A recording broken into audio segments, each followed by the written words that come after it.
hopeful, sending lilies to Lily's funeral.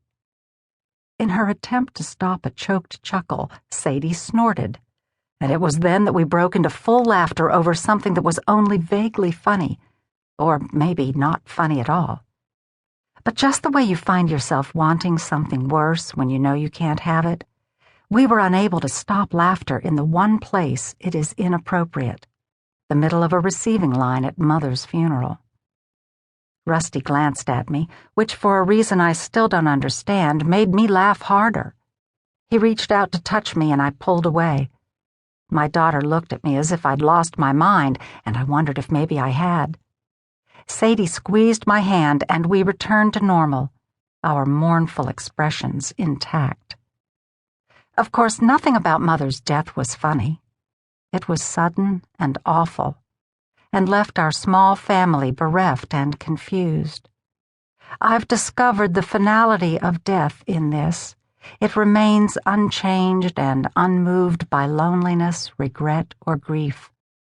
My need for Mother, for some kind of redemption or reconciliation, came fresh with every thought and reminder of her absence. Missing her was the ache with which I woke, and then fell into restless sleep knowing. The funeral was a huge event, and Mother would have been proud to see how many people came, considering we're a small family.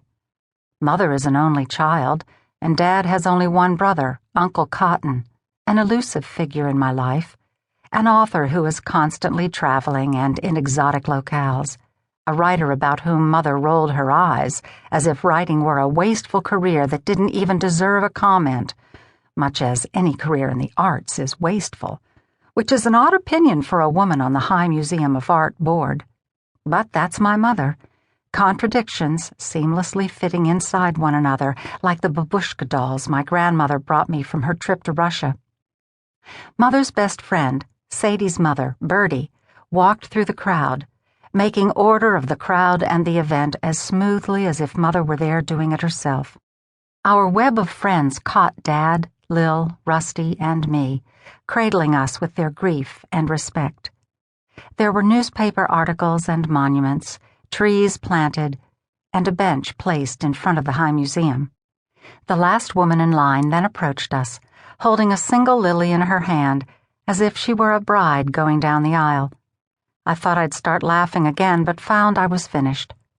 The day was almost over, and I was lulled into that certainty that I'd done well, that we had made it through the worst of it. Ellie?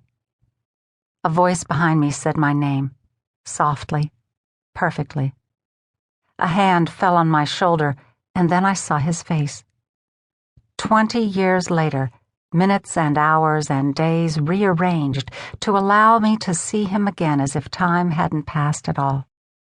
Mostly I saw his eyes, almond-shaped and kind, brown with green underneath, as if the eyes had meant to be the deep color of forest ferns, and then at the last minute changed their mind. I reached for Rusty's hand to steady myself, but he was making large gestures while talking to his buddy Weston and didn't feel me groping for firm grounding. Then I saw Hutch's smile, a little crooked and higher on the right-hand side. He hates being late. I smiled at him. Wow. Hello, Hutch O'Brien. My voice held firm and fast, and for this I was grateful. He is witty with a cutting sarcasm. He loves his eggs fried with buttered toast. There is a scar on his cheek where a dog bit him when he was 10 years old. For every person who asks, he has a new story for how he obtained this scar. I've heard more tales than I can remember.